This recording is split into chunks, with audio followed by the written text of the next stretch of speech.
Inspiring connection. Restore. Renew.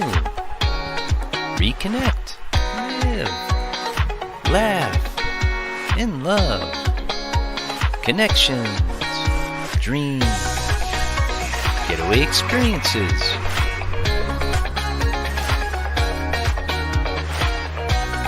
Braveheart Workshops. Unique Getaways live with Jill Reynolds. The Connection Show. Restore, renew, and reconnect in community. Live, sponsored by Braveheart Workshops. Hi, this is Jill Reynolds, and joining me today is Karen Rosner. Hi, Karen. How are you? Good, Jill. How are you? Well, wonderful. Thank you. And we're in Branson, Missouri, and you're in Arizona, I believe, correct? Yes, I'm in Scottsdale, Arizona. Oh, great. Well, what I'd love to do for the audience is let you know a little bit about Karen's background. She obtained her bachelor's degree in social work in 1990 and accomplished her master's in 1995.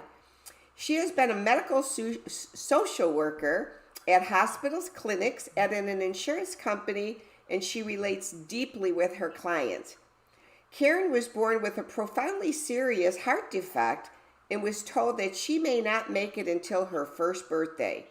She had to have emergency open heart surgery at 9 weeks old. She also had 5 other open heart surgeries, a back surgery to infuse her spine due to scoliosis, a pregnancy, 2 strokes, pacemakers, a cardiac death for 2 minutes and 44 seconds, and was on 2 defibrillators. Then in 2016, she had the surgery that changed her life. She had a heart transplant. Karen's been able to live a happy and healthy life since the transplant. Karen also can work without interruptions of being hospitalized any longer. Karen has facilitated numerous groups for survivors who need safe containers where they can authentically express how they feel about themselves, their lives, and where to go from that moment on. In addition to this, Karen has been an advisor to people with their spending plans, providing them with applicable tools to lean toward a debt-free life. Karen's fulfillment also exists as she works with people in coaching capacities to help them reach their goals and their dreams. Karen also started her own business, Your New Lease on Life, in April of 2019 to help transplant patients through their transplant journeys. So what an amazing, God-blessed life you've lived of survival and hope, Karen. And so if you wouldn't mind, can you take the audience on that journey from the time you were little and just share with us a little bit of how that journey has been for you? Sure. Thank you, Jill. Yes, it has been a journey, and it's been a difficult one, but a fulfilling one. Like you said, I was born with a very profound heart condition. It was called transposition of the great vessels, and which means my lung vessels and blood vessels were reversed at birth. And I wasn't getting any oxygenated blood. And to help out, again, a little bit of oxygenated blood, I had a hole in the heart. You know, that's sounding like a hole in the heart would be a bad thing. For me, it saved my life. So I got a little bit of the oxygenated blood. And like you said, I had to have emergency surgery at 9 weeks old. They told my parents I wouldn't see my first birthday. Well, this September, I will be seeing my 57th birthday. I don't remember my first birthday, but I'll remember the 57th. So, and I had, like you said, 6 open heart surgeries. I have 6 older brothers and a sister. I'm originally from Massachusetts. Mm-hmm. So I had 6 open heart surgeries, and most of my childhood was in the hospital, Boston Children's Hospital. Mm-hmm. That was my home, and my parents' home was my home away from the hospital. So with all of that, Karen, share with us, if you feel comfortable, what that experience was for you as a little girl with the trauma and the fear of survival. Well, it was later on in life, I have to say, Jill, because my mom never really talked to me about my health conditions until I was older, until I was 12.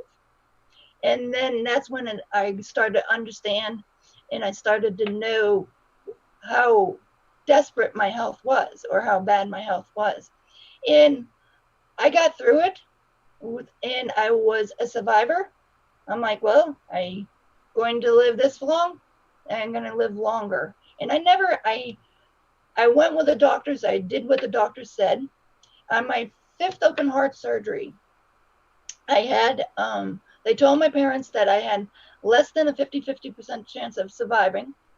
If I survived the surgery, they would only give me 12 hours after the surgery to survive the surgery, because it was a new process, a new procedure. And then 6 weeks after the surgery, I saw my cardiologist who did the surgery. He goes, "Who are you?" And I said, "I'm Karen Rosner." And he goes, with an attitude, of course, I was 12. And he's like, "Well, I didn't expect you to live." He goes, "I gave you 12 hours to live." I looked up at him and I was like, "My 12 hours aren't up yet."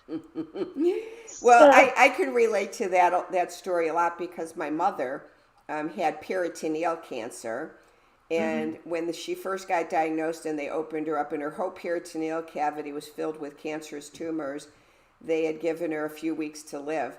And my mother always was a fighter. And so when she had the cancer, they had to resect her colon and give her an ileostomy bag. And I'll never forget, as we'd go in for appointments and she'd had to do follow-ups with the general surgeon, she said, when are you going to take this bag off of me? I don't want this bag. And he said, well, we have to wait 12 months.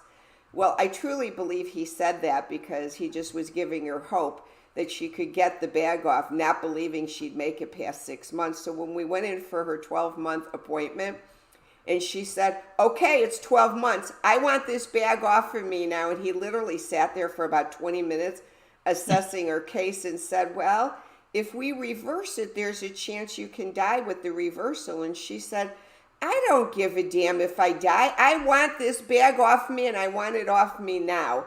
So he did the surgery and she lived another year.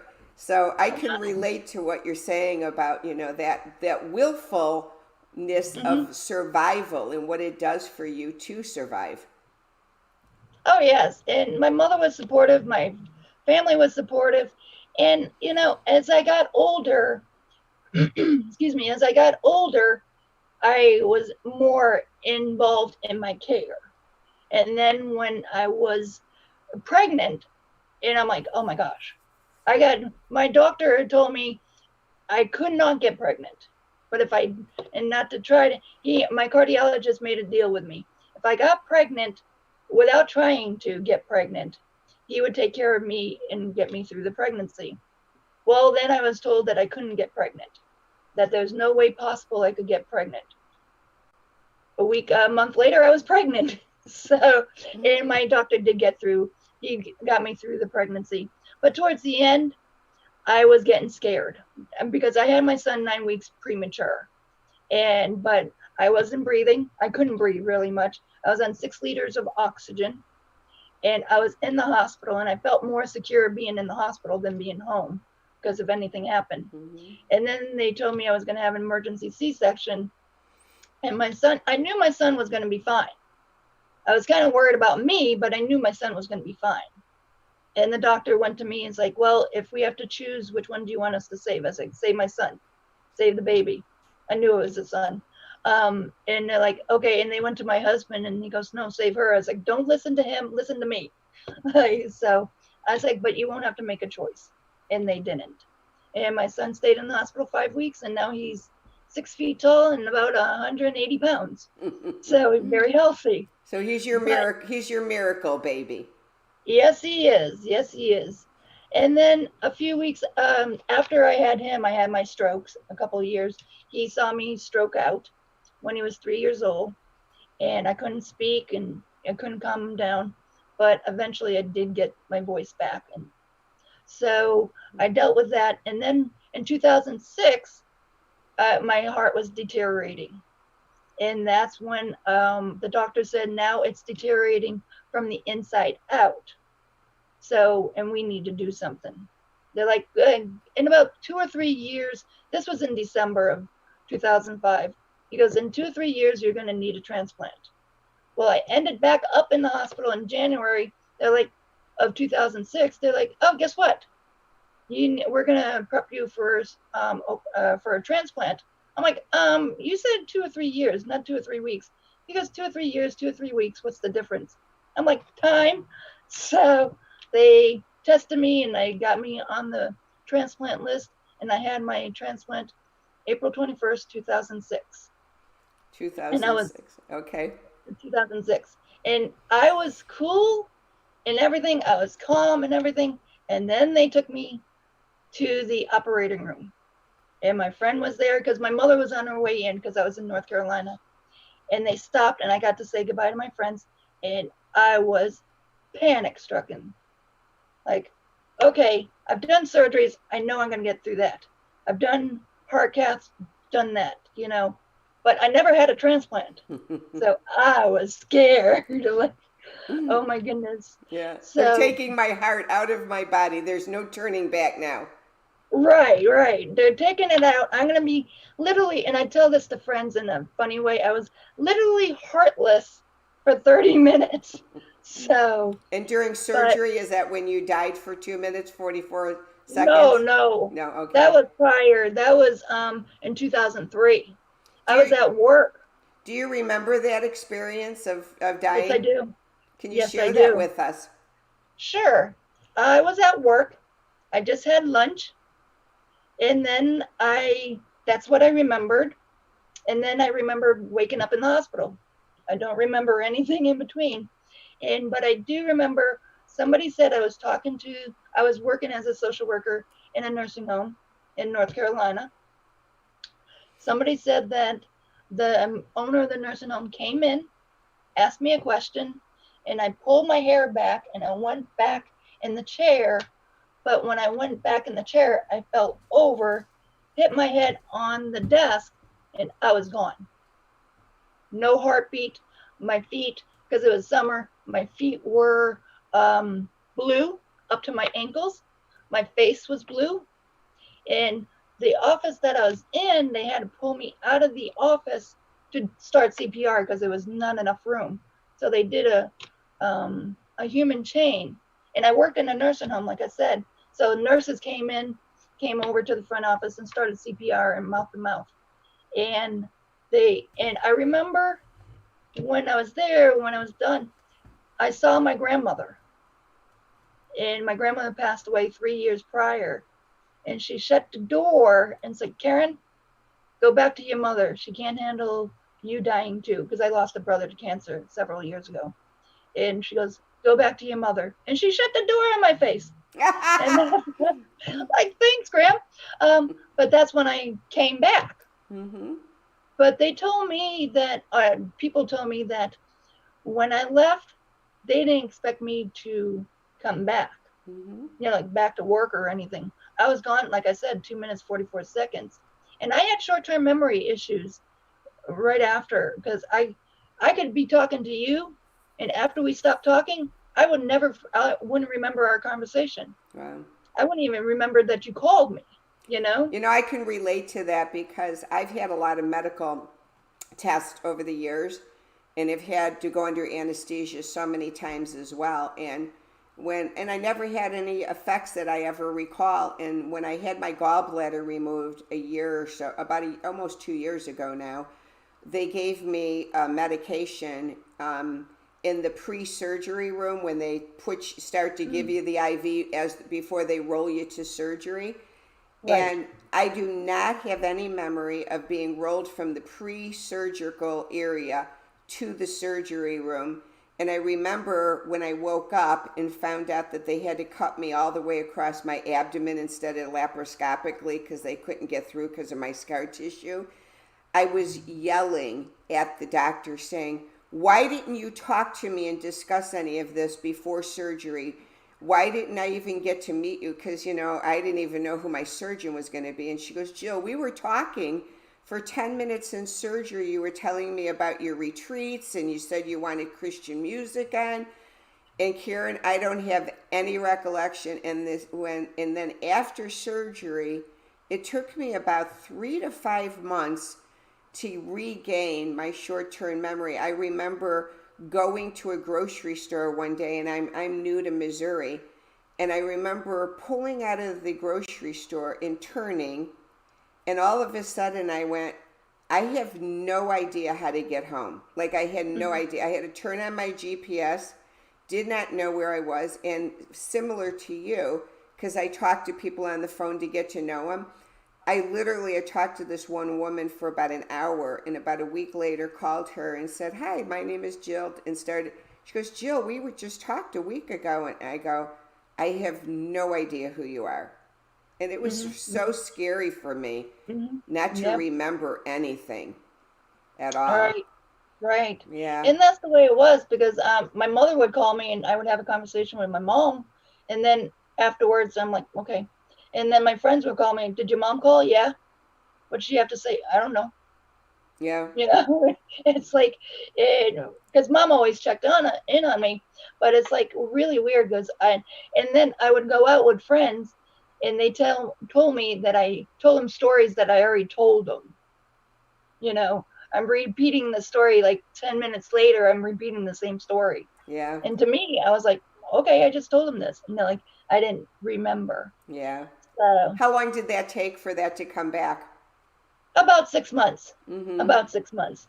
But it was because of my friends, for my friends and my family, they're like, all right, Karen, you already told us that. Oh, okay. You Yeah, know, I think it has to do with that anesthesia they put you under sometimes.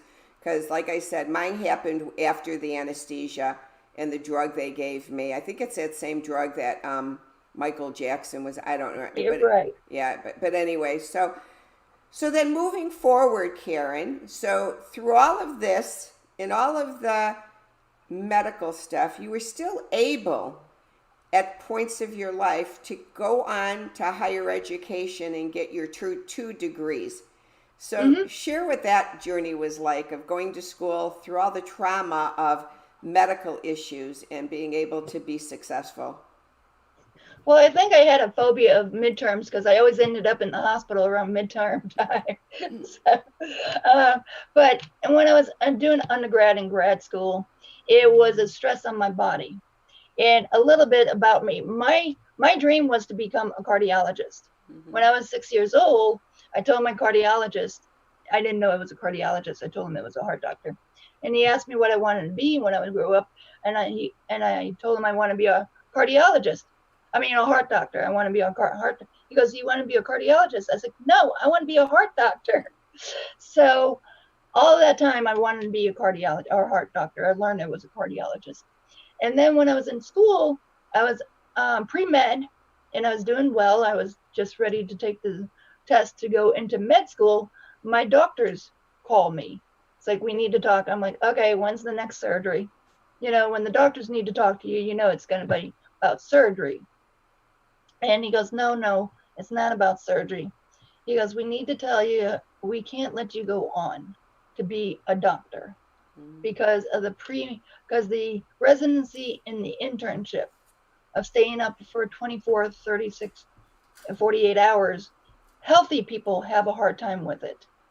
You're just going to add more stress to your body that's already stressed. Well, plus And, heart surgeries can take anywhere from 4 to 20 hours, and the doctor never takes a break. They have to stand on their feet. They don't eat. well, I wasn't going to be a surgeon. I was just going to be a regular Okay. cardiologist. I wasn't Yeah. going to be, and there, but the residency. And I was like, all right. So my ex-husband suggested I'd talk to the school that we were stationed because my ex-husband was stationed in Norfolk, Virginia. He's like, why don't you go to the local school and do social work? I don't want to be a social worker. So he sent me off and I went and talked to them and I signed up for classes right away. So, and thanks to my ex-husband, I have my career. Yeah. And it was hard. Because of the studying and the stress of studying and taking courses, I did end up in the hospital a few times. Yeah. And I would have to double up my courses. The professors knew I wasn't copping out. So they would just give me incompletes and then I would have to finish that semester before the other semester. So I was doing 2 semesters at once sometimes. Well, one thing But that you'd be interested in learning about is my good friend who's done retreats with me, the retreat leader that I've hired. Her name is Dr. Laura Wood, and she's actually out of Lesley University in Massachusetts. And she formerly was living in New York before she took this position. And while in New York, she wrote and produced about 6 different recovery oriented plays. And the one you would love, and you'd love connecting with her, was called Aphasia Park. And she was able to train and work with the stroke patients who had aphasia as a result of their strokes, and teach them how to utilize drama therapy to get their emotions out of their body theatrically because they were nonverbal. yep, Yeah, so yep, it was amazing yeah. because with the stroke patients, and when you become nonverbal, the Yes. emotional trauma from that stays in your body. So she was able to help them work through their trauma of being nonverbal theatrically to get those emotions to come to the surface. So really, really profound healing. Sounds interesting. I will connect with her. Yeah. But and I got through the schooling, and then I became pregnant and had my son. And then when my son was 3 years old, I went back to school to finish my my grad Your degree. graduate degree. And I did an internship, and that only took a year and a half. So, So so then that was a when did you transition into the financial end of business? Well, I was because I was in debt and a lot of debt, and I followed a advisor, financial advisor, and went through schooling. Did an internship, a seminar with him for like 40 hours. I went to Tennessee and did a 40-hour. So, and I think it's all intertwined because with medical, you're going to have financial because medical is so expensive. And I know how to help people with budgeting, and I know where to find um, deals, if you want to call it, on resources to get the medications paid for. Who When I had my did you do transplant, the Dave Ramsey program? yes, I did. Yeah. Yes, I did. I did the Dave Ramsey, and I'm a personal coach, and I have the certificate to show it. So, Well, and I I'll followed have the to connect you with another man who actually just moved to the same area you are in Arizona, and he's got a company called Game Changers, and okay, he helps people with establishing high levels of credit for their businesses for okay. financial benefits. So you and Oh, him, great. yeah, he and I just interviewed him last night, so you'll see his podcast on my channels by tomorrow, and you can listen to him and connect. His name is Todd Swish. Todd Swish with Game Switch. Yeah, Changers. I would love to connect with them. I would Yeah. love to. So So, so now, talk a little bit about your company, your New Lease on Life that you started in 2019. What does that consist of? Is that the financial? Is that the social work? that's a combination. And your new lease on life is a business. I read a book in from Robert Kiyosaki's one of Robert Kiyosaki's advisors, and it was social capitalist, and it was about the authors talked about starting a program for alcoholics and addicts. And I was listening to it, and I'm like, I can do this, with mine, with a transplant, because I wanted to work with transplant patients. And I was like, in the financial. So that's where your new lease on life came to birth, came to come. And it's to help patients, transplant patients, get assistance with Medicaid. I do Medicaid applications, I do Medicare applications. I find them resources for medications. I also find them resources for copays. And if they need to travel, I have lodging, I have connections for lodging, and I also have connections for transportation. Because excuse me, I have the hiccups. The transportation is if they have to go and they have to fly, I have flight companies that will give free tickets for people that are really sick. So, and I help them through the board. And then I teach them how to budget their money, and after their medical expenses are all taken care of, and they're low stressors on that, because the transplant patient has to worry about the transplant journey and then not worry about the financial, because stress is going to be really poor on the recovery. So I help them with that. I go through the journey because I went through the journey. I know what it's like going through the transplant. Yeah. So, Well, what would and be then, amazing is to work with you with these transplant survivors, like say 3 to 5 years later, and let's do some retreats together and plan a yeah, retreat together, and we can utilize that opportunity of wholeness of and wellness, emotional wholeness and wellness of what life's like after a transplant, because it would be great. It kind of reminds me of those stories that you see like maybe in a movie where a person who passes away and gives an organ donation, and the family years later finds that organ recipient, and they connect and almost become a family. So it would be a great retreat that we oh can yes, plan. Yeah, yeah. yes. So with all that, let me ask you, Karen, with everything going on in the world today, which, we just did our Zoom connection this past Wednesday on cognitive distortions, how have you been experiencing? Now, I know you just moved, so that was a big step for you. You moved from Hawaii to Arizona, but how has connection been in your life these last 6 months? Connection. I have a lot of connections, family and friends, and I'm easygoing, and like I connect. I'll say hi to anybody, and but nobody's a stranger to me, and that's how I talk to people. And even here in Arizona, it's so funny. I go out of the trailer that I'm renting. I go out, and somebody's saying hi, and I'm looking around. Where are they? And they're in their porch or whatever, and I'm like, oh hi, and then we start up a conversation. Yeah, yeah. And then, So and I connect. yeah, and then, what are your dreams for the remainder of the year? What do you feel like you dream about doing for the rest of the year, excluding like travel? What would your dream be? My dream is to get my foundation, Your New Lease on Life Foundation, up and running and getting some donors in so I could start helping people, that transplant patients. Hmm. That's my passion, Okay. is to really get enough money so and I was figuring maybe about $3,000-4,000 per client, you know, and I call them clients, they're not patients, they're clients to me, and or beneficiaries, because I want to help them, and I Hmm. want them to know where they can come, and I will help them. Now, So, is your business a for profit or non for profit?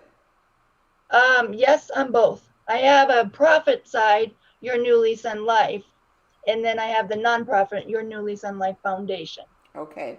Okay. Yes, so they're both, and the New Lease on Life Foundation it'll be fully rolled out in January, but we're starting to accept donations Okay. and for that. Yeah, so let us know the links to that. So when I post this on YouTube and stuff, we can at some point let people know how to donate for that foundation if people are interested in helping people that need heart transplants and the care for it. And what would you say would be a getaway destination that you would love to do once you can get out there and travel again freely, Uh, freely without restrictions? Without restrictions. First of all, I just want to say it's not only heart transplants; it's all kinds of transplants. Okay, It's good to not know. all.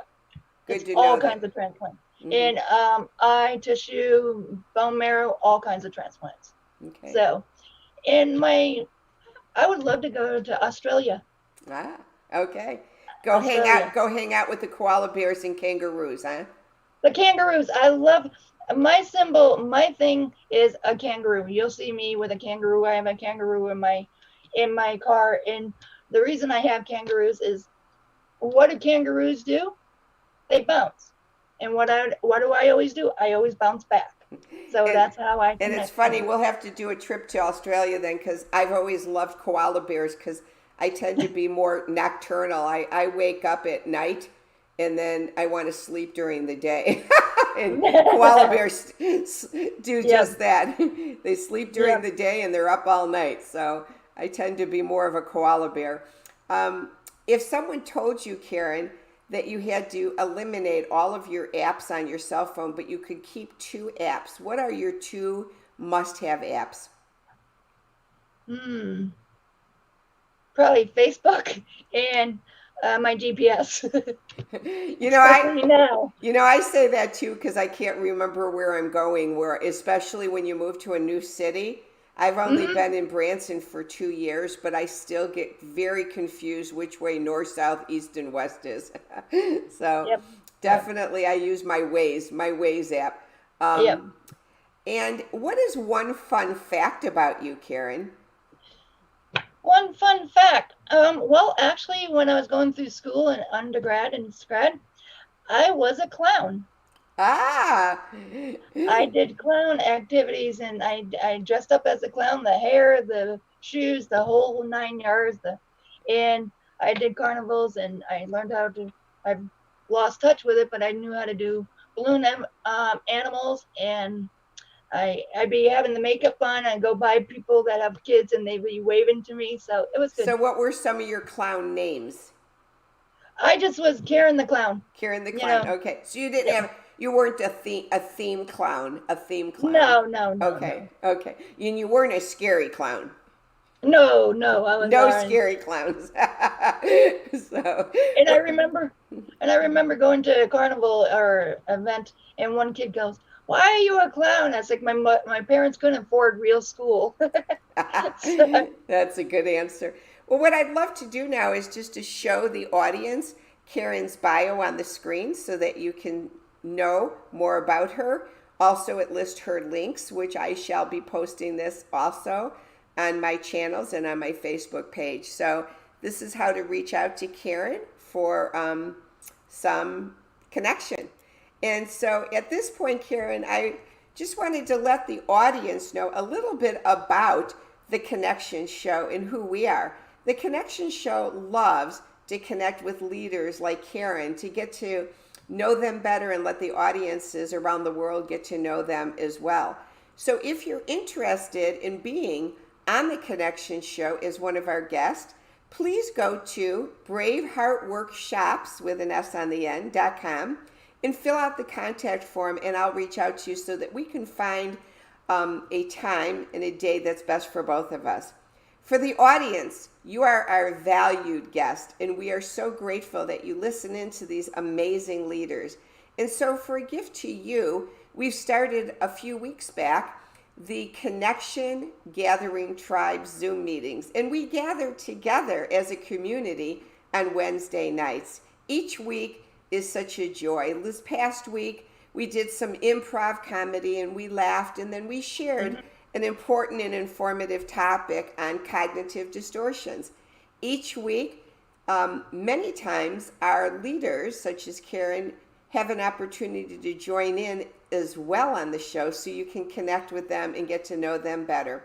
We do meet at 8 o'clock Eastern Time, 7 Central, 6 Mountain, and 5 o'clock Pacific Standard Time for 1.5 hours.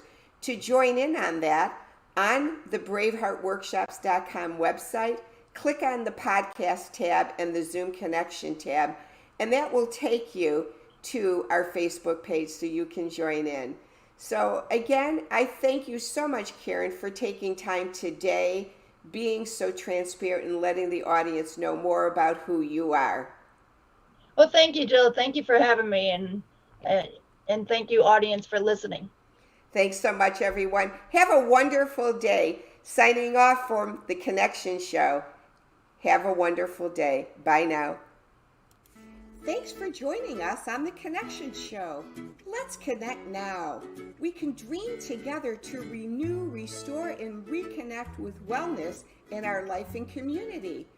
To enhance connection, join us in the Zoom Connection Gathering Tribe on Wednesday evenings. The Zoom Connection Gathering Tribe is an easy and practical way for everyone to meet up, gather, and feel welcomed and accepted. To join us, go to braveheartworkshops.com.